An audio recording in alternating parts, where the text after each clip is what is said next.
Ok, João 9, do 4 ao 12, vou ler aqui como está na minha versão, você acompanha aí.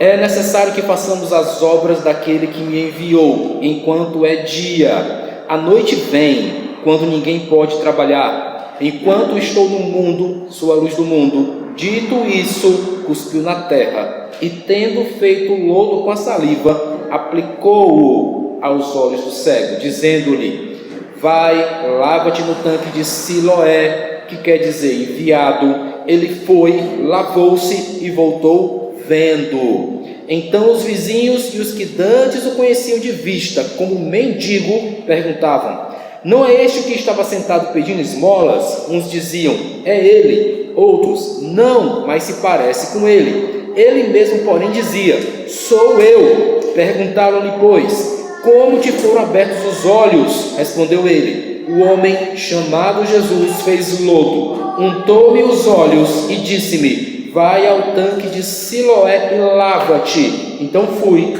lavei-me e estou vendo. Versículo 12. Disseram-lhe, pois: onde está ele? Respondeu: não sei. Agora você pode sentar aí. Nós vamos começar um estudo interessante. Eu quero trazer para nossas aplicações diárias, cotidianas, aquilo que a gente vive no nosso dia a dia, para a gente aprender alguns princípios, colocar gravado nos nossos corações e aplicar quando for preciso, quando for necessário. Quando a situação chegar e exigir, a gente tem o que dar para a situação, a gente tem o que mostrar para a situação. Nesse cenário aqui, eu quero muito que você tente visualizar, mas eu sei de um segredo, que essas passagens bíblicas, quando falam de Jesus aqui na terra, elas são mais reais quando a gente está em Jerusalém. Ah, como eu quero um dia estar com você em Jerusalém. Você andando comigo, você vai sair do templo na Porta Formosa, você vai ver a Porta Formosa. Você vai ver a Porta Formosa quando você estiver saindo do templo. Tem uma maquete enorme lá também, dá para ver essa distância.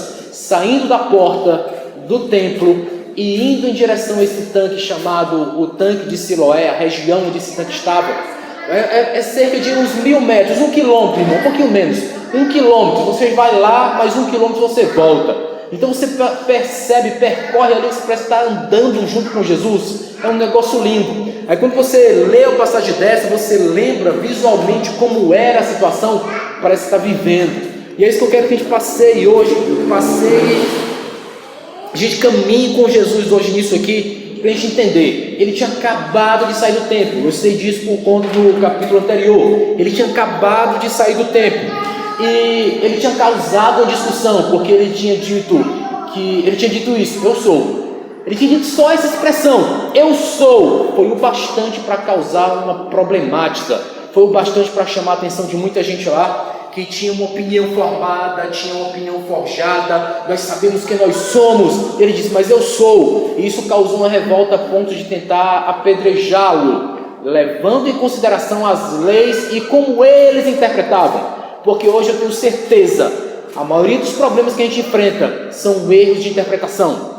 Tente entrar em qualquer grupo de WhatsApp e escrever uma mensagem de bom dia. Vai ter gente dizendo para você: bom dia para você, porque ele interpretou que você estava dizendo que era bom dia para todo mundo. Então o meu também é bom dia. Não é bem assim não. Aí começa uma celeuma por causa de uma má interpretação. Eu dou um conselho: vamos estudar a interpretação de texto, porque isso ajuda muito a gente entender muita coisa. Eles interpretavam que aquilo que Jesus estava falando estava contrário à lei, só tinha uma saída: apedrejamento. Aí Jesus usou uma técnica. Essa técnica é muito impressionante, eu estou tentando aprendê-la. Na hora que todo mundo ficar com raiva de você, você se ocultar. Eu só lembro daquele desenho animado, eu não vou denunciar a minha idade aqui, aquele desenho animado da Caverna do Dragão, que tinha um que botava a capinha e desaparecia. Ele se ocultou, irmão. Como, pastor? Não sei, mas a Bíblia relata que ele se ocultou. E não foi só uma vez que a Bíblia relatou isso não, né? Algumas vezes ele desaparecia no meio da multidão, fugia, ninguém pegava ele. Ele tinha acabado de sair, mas só que ele se ocultou. Mas na porta do templo ele viu um cego.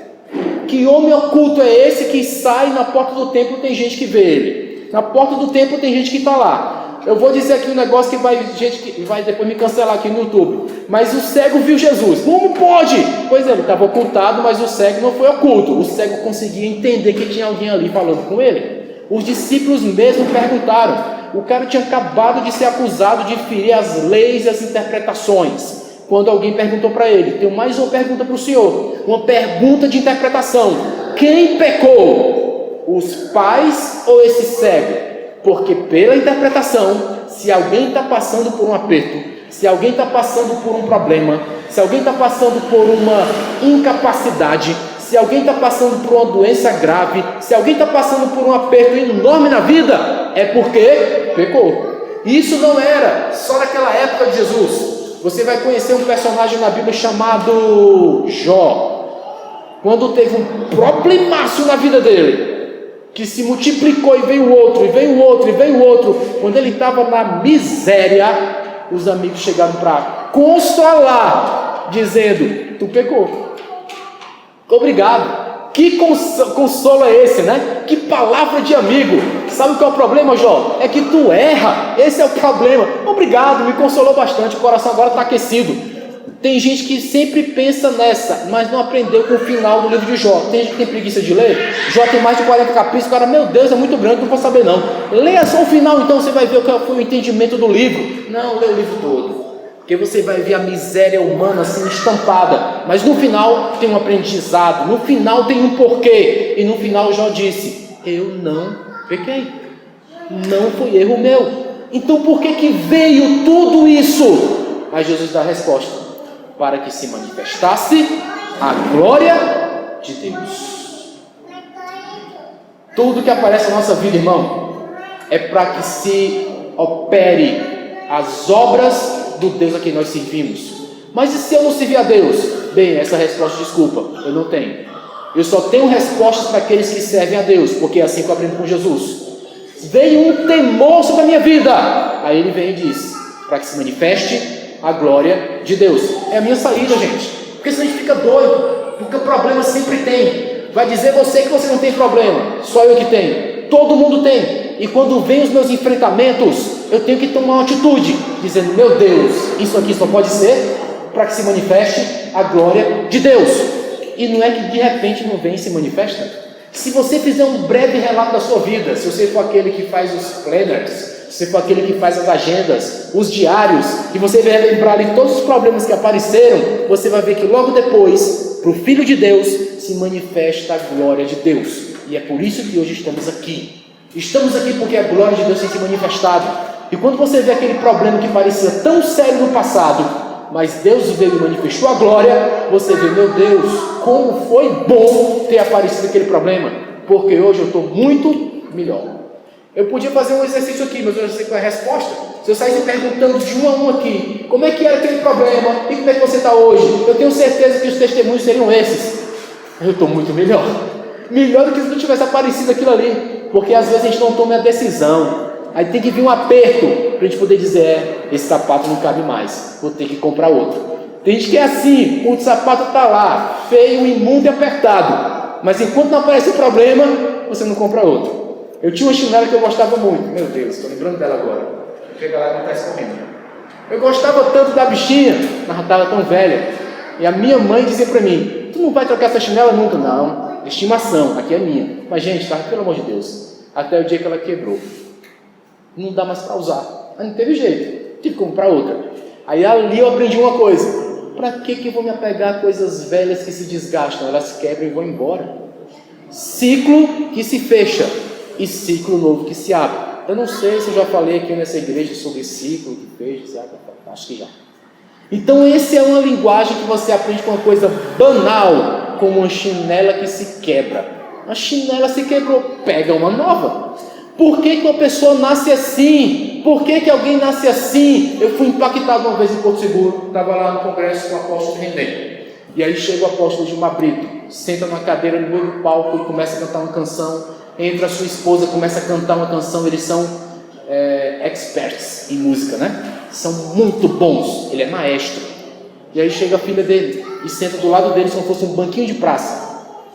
E ele relata ali um testemunho impactante, um testemunho lindo, um maestro, um músico excelente, várias músicas lançadas, coisas maravilhosas do reino. a esposa cantando. Gilmar Brito canta na festa dos tabernáculos em Jerusalém, todo ano. Ele é convidado para ir lá e cantar na festa dos tabernáculos. Especial demais. Aí ele lança essa pergunta: Deus, no meio do palco, por que o Senhor fez a minha filha assim? E ali ele conta um testemunho. Porque a filha desses dois grandiosos músicos nasceu com uma pequena deficiência auditiva. Ela nasceu surda, irmão.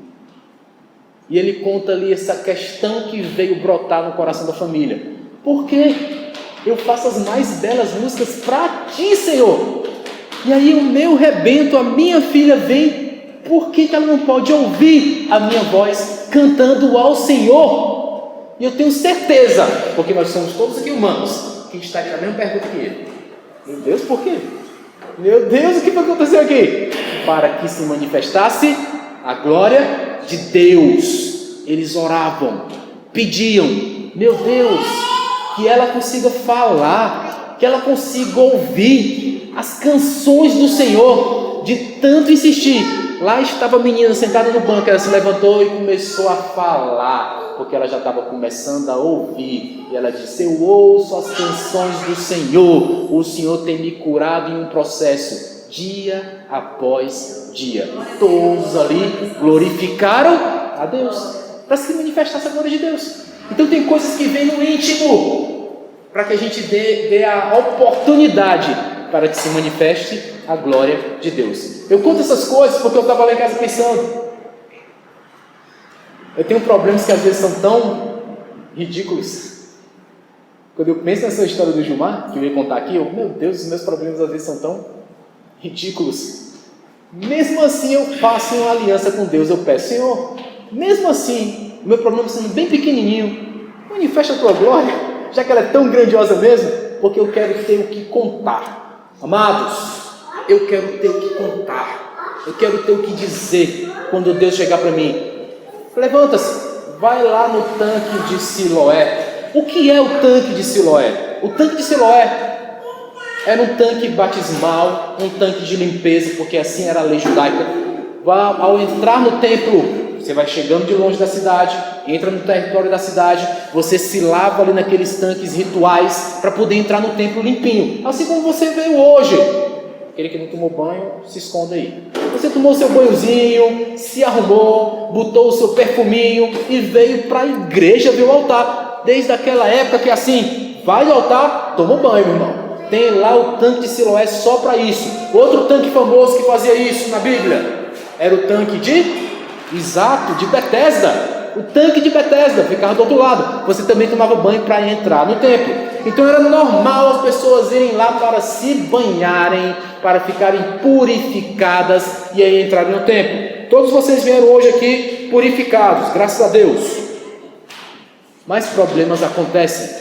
Jesus relatou uma vez que nesse tanque, pelo menos assim que os estudiosos dizem, ou ao redor desse tanque tinha uma torre. E essa torre uma vez desabou. E quando a torre desaba dentro de um lugar como esse, um lugar de purificação, um lugar de limpeza, para quem vai para o templo, quem que estava lá, gente? Era quem tinha fé que Deus podia fazer alguma coisa naquele templo. Eu vou me banhar aqui para poder ir para esse templo. Eram pessoas de fé, foram para o tanque de Siloé, mas teve uma vez que desabou uma torre. Sabe quem morreu? 18 morreram na caída da torre. É de impressionar, é de impactar. As pessoas, mas não eram tudo crente, não tinha todo mundo fé, e estava lá como se fosse para entrar na igreja. Aí cai uma torre dessa e morre. Meu Deus, para quê? Para que se manifestasse a glória de Deus. Jesus explica isso, Lucas 13. Ou cuidais que aqueles 18 sobre os quais desabou a torre de Siloé e os matou, eram mais culpados que todos os outros habitantes de Jerusalém? Não era, eu vos afirmo, mas se não vos arrependerdes, todos igualmente perecereis. Sabe o que é isso? É uma chamada para o nosso interior. Por que nasceu assim? Ela é mais pecador do que todo mundo? Mas Jesus disse: não eram mais pecadores que Jerusalém, mas eles morreram ali para ensinar para todo mundo: meu Deus, eu também sou pecador. Não é que eles eram mais, é que todos precisam de uma techuvá, que é a expressão do hebraico. Techuvá é volte, arrependa-se, retroceda, volte para o caminho correto. Então está na hora de voltar. É hora de você pensar aí. É hora de voltar. Quando acontece um desastre, irmãos, a gente tem que pensar numa coisa. Meu Deus, tem misericórdia, porque eles não eram merecedores disso. Ninguém é mais pecador do que ninguém. Na verdade, o que é que diz em Romanos 3,23? Todos pecaram e carecem da glória de Deus. Então, para a gente lembrar disso. Por que está passando por isso? Vai ver mais pecador que todo mundo. É por isso? Não. É porque todos pecaram e carecem da glória de Deus. Eu também. Eu também sou pecador. Eu também preciso da glória de Deus. Quando o mundo todo parou, alguns anos atrás, eu abri uma experiência na universidade, que foi a capelania universitária, junto com outro professor, o professor Nelber. Então a gente abriu esse momento para a gente ouvir as pessoas e a gente poder conhecer um pouco da história das pessoas e poder estender a mão, porque no momento como aquele ali, estava todo mundo ouvindo notícias, todo dia, toda hora, e as notícias não eram boas, eram notícias ruins, eram notícias de morte. As pessoas começaram a ficar com mais medo do que exatamente doentes. A gente precisava ajudar, então abrimos esse momento e sempre tinha alguém que entrava em contato e dizia: eu estou com muito medo, muito medo. A gente tentava ajudar a pessoa, dizendo: tenha calma, não chegou nada ainda na sua casa, tenha calma. Oramos para que não chegue. Sempre tinha alguém dizendo: mas eu estou assistindo, eu estou vendo, as notícias todas estão lá. Faz um favor para ti mesmo, desliga um pouco, não olha para isso, não vai atrás de desastre, tenta ler um pouco a palavra de Deus, boas novas, as boas notícias. É isso que significa evangelho. Tenta ler uma coisa boa, para que senão você fique mergulhado nessa coisa ruim, você vai adoecer de outra forma. É um outro tipo de doença, é uma doença na sua mente, sempre esperando o ruim chegar, sempre esperando o mal acontecer. Não é bom. Então já basta a doença por si só, você vai ficar mais doente ainda, para quê? Não precisa. Sempre tinha alguém, irmãos, na igreja também te ajudou muito, porque alguns de vocês ligaram para a gente dizendo: eu estou morrendo de medo. Calma, simplesmente calma. Quem é mais pecador? Morreu, mas quem é mais pecador? Todos nós precisamos da glória de Deus. Amém. Então vamos atrás dela. É disso que nós precisamos. Tem tempo que a gente se liga muito no noticiário das coisas. Qual é a nova de hoje? O que é que estão dizendo no grupo? O que é que chegou de mensagem nova? E tem dias que a gente tem que simplesmente parar. Olha, está na hora de acalmar. Precisamos aprender a nos acalmar. Todos precisam ver as obras de Deus, mas às vezes a gente fecha os olhos para elas e fica cego para começar a ver as obras malignas que estão espalhadas pelo mundo. Eu tenho uma preferência, eu tenho uma predileção, eu prefiro ver as obras de Deus. Então para que tanto problema? Para que se manifeste a glória de Deus. É o que eu quero ver, irmão. Eu não quero ver ninguém acusando, ninguém olhando para mim e dizendo: olha só, não pode fazer isso. Tu está infringindo o conceito interpretativo que nós temos do que é correto. Eu prefiro não. O que aconteceu no versículo 6 foi primoroso. Quem pecou? Esse pobre coitado aí. Olha como ele nasceu. Jesus é para que se manifeste a glória de Deus. Versículo 6 que nós lemos: dito isso, cuspiu na terra, e tendo feito lodo com a saliva, aplicou-o aos olhos do cego. Você não tem ideia, mas eu vou já lhe dar a ideia do que esse versículo tem de peso. Porque quando ele cita essas três ações: cuspir na terra, fazer o lodo, transportar o lodo até os olhos, aplicar no sentido de cura, como isso tem um peso, que às vezes quando a gente está apegado, eu quero ler a palavra, claro, é bom, mas você tem que ter um suporte para as interpretações, é verdade? E como eu disse no começo da mensagem, se você puder investir numa coisa na sua vida, invista em interpretação de texto, você vai ganhar muito. Para interpretar esse texto, eu precisei estudar um pouco mais, porque ele por si só não diz muito para a minha cabeça ocidental. Eu tinha que saber o que estava acontecendo naquela região, naquele lugar, e por que essa interpretação doeu tanto. A gente vai ver lá depois, a gente nem leu esse versículo, mas no versículo 14, uma informação importantíssima. Era sábado, o dia em que Jesus fez lodo. Aí me acendeu um alerta. Eles se incomodaram porque alguém cuspiu no chão. Cuidado com spoiler de nojo, né? Para quem tem. Mexeu com o dedinho, o cuspe e a areia até virar um lodo, e depois colocou no olho de outro. Por que alguém se incomodar porque isso foi feito no dia de sábado? Por que se incomodou tanto? Por que isso foi tão forte a ponto de dizer, tem que morrer? Por que isso não podia ser feito no dia de sábado? Por causa das interpretações dos textos. Os que estavam no governo do negócio, os sacerdotes que estavam dominando aquela região naquela época, interpretavam que se você amassar barro, é um trabalho não permitido no dia de sábado. Se você transportar alguma coisa de um lado para o outro, como se fosse construir algo, isso aí também é como uma infração do dia de sábado. E se você tentar curar uma pessoa que não seja última instância de vida ou morte, e cegueira, até onde eu sei, não é, você está infringindo a lei de sábado. E o que era tão importante nessa lei de sábado? Era o link entre o homem e Deus. É onde Deus disse, eu descanso no sétimo dia, e vocês também. É quando Deus disse, o que eu faço, vocês também fazem. Nós estamos juntos. Rapaz, é Deus dizendo, faça o que eu faço. Para um pouco e descansa. Dá um stop na tua vida, porque senão vai ser ruim para você. É Deus dizendo, para. E os caras começaram a tentar interpretar, bem, mas para o quê? O quanto que se para? Tem que parar muito ou parar pouco? E eles começaram a tentar interpretar leis com seus desdobramentos do dia a dia. Tem que parar de amassar o barro, tem que parar de acender fogo, tem que parar de andar mais do que 1000 metros. Já falei de 1000 metros aqui hoje? Aí ele, além de fazer isso, o que ele diz para o cego? Sabe de uma coisa?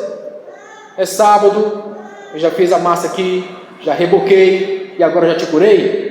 Vai no tanque de Siloé, que fica mais ou menos... Sacou o lance, né? Alguns estudiosos dizem, ao invés dele infringir o sábado 3 vezes, ele ainda empurrou outro a infringir também. 4, meu irmão.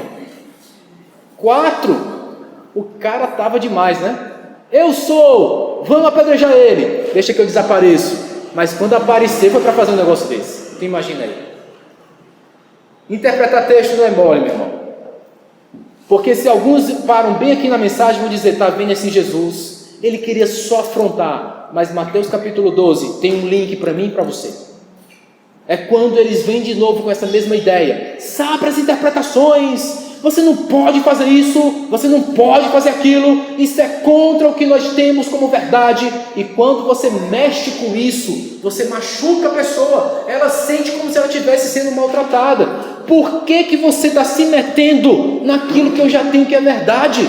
Não se meta. Eu estou confortável, eu estou muito bem. Aquele que é mendigo continua mendigo, e eu que sou muito bom continuo muito bom. Por que você quer vir contra isso? É isso que elas sentem.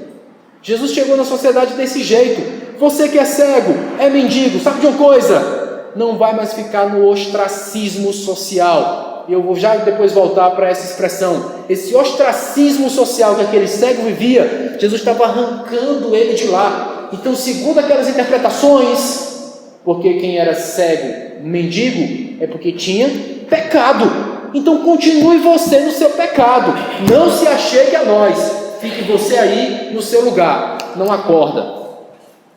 E quando alguém chega dizendo, não é assim que funciona, o jogo não é esse, sabe de uma coisa? Vai lá no tanque de Siloé, que é para a gente mostrar aqui o que acontece. Ele trouxe de volta a mesma ideia que ele tinha plantado nos discípulos. Mateus capítulo 12.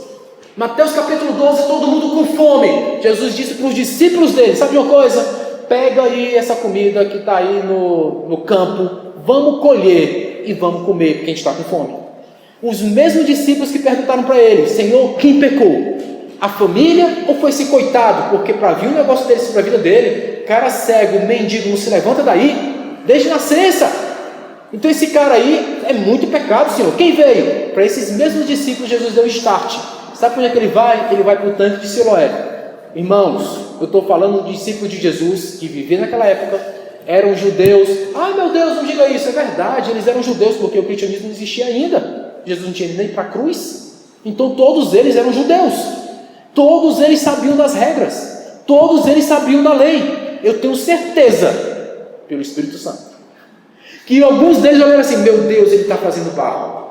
Não pode. Ele está amassando, hoje é sábado. Alguém cutuca ele. Cadê a coragem para cutucar ele? Jesus, não sei se o senhor está sabendo, mas hoje é sábado, né? Quem é o corajoso que vai dizer isso?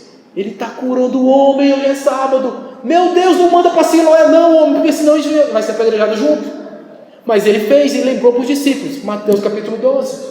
Vocês colheram no milharal. Vocês estavam ali comendo a comida quando chegaram e apontaram para nós: por que os discípulos de vocês fazem a colheita? Não pode, segundo nossos preceitos, nossa interpretação legal, não pode fazer isso. E Jesus dizia: vocês fazem isso direto no templo, porque todo sábado vocês têm que ter pão novo, e vocês fazem o pão, e vocês não são culpados. Davi, que vocês amam tanto, entrou no templo e comeu o pão que ele não podia, porque era pão ofertado para o Senhor, porque ele teve fome. Aí Jesus jogou na cara deles: vocês não entendem a diferença do que é servir a Deus e o que é misericórdia. Vocês não têm essa ideia. Vão estudar sobre o que é misericórdia, para depois não ter que fazer sacrifícios. Grifos nossos aqui, tá? Mas se você ler Mateus 12, vai estar isso aí, ó. A ideia é essa. Eu prefiro, irmão, saber, aprender logo o que é misericórdia, que foi o motivo de Jesus ter feito tudo aquilo naquele sábado. Quando ele olhou para aquele cego, ele disse: sabe de uma coisa, vou tirar a capa do esconderijo e vou aparecer de novo, porque ele teve misericórdia. Ele não queria mais sacrifícios. Vou fazer um voto, eu vou entregar 1000 bois, eu vou entregar não sei quantos mil reais. Ele não queria isso, ele queria só misericórdia. E pela misericórdia ele fez um ato ali que mudou completamente a vida daquele homem. O cego que estava ali morto no ostracismo, ninguém queria mais saber dele, ele agora estava vendo. E ele chegou como? Alguém que recebeu uma bênção dessa chega alegre, chega feliz da vida, chega dizendo: eu fiquei curado. As pessoas não acreditavam. Mas não é assim que acontece com a gente quando Deus muda, quando Deus transforma alguma coisa na nossa vida. A gente chega felizão da vida e as pessoas dizem: não é você. Sabe uma coisa? Eu acho que você mudou muito. Não aconteceu com vocês não? Quando eu aceitei a Cristo, eu estava ainda começando ali a minha caminhada cristã na universidade. E os meus amigos,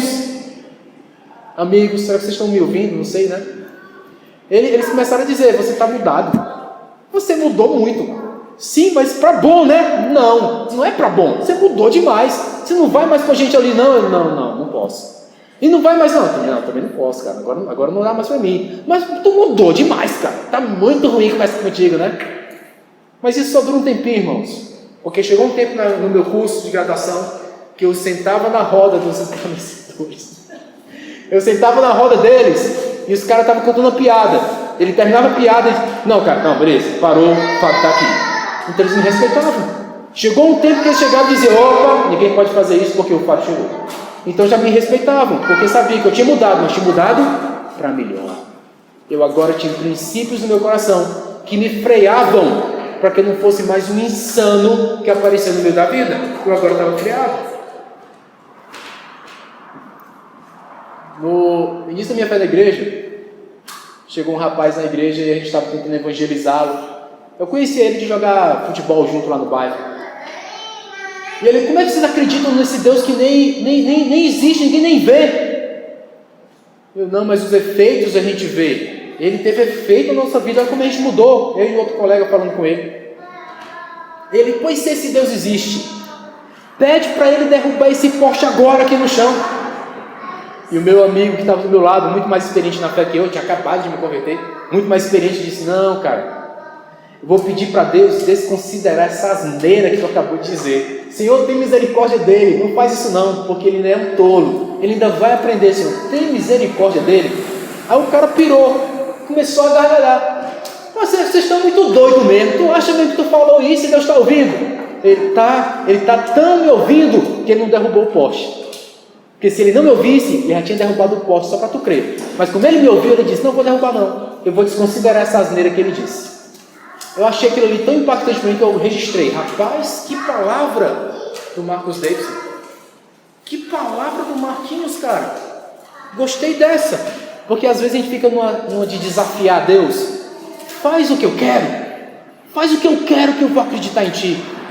Aí parece que tem que ter um anjo aqui do lado protegendo a gente. Não, faz não, Senhor. Desconsidera essa asneira que ele falou. Ele é só um pobre coitado que ainda está aprendendo. E é por isso que Deus não faz. Derruba esse poste para quê, irmão? Faltar energia no bairro todo só para tu dizer, no final dizer: não, esse poste caiu de qualquer jeito. Não foi Deus que fez. Então para que ele vai fazer isso? Ele desconsidera a bobagem que você está praticando. Desconsidera a bobagem que você está fazendo.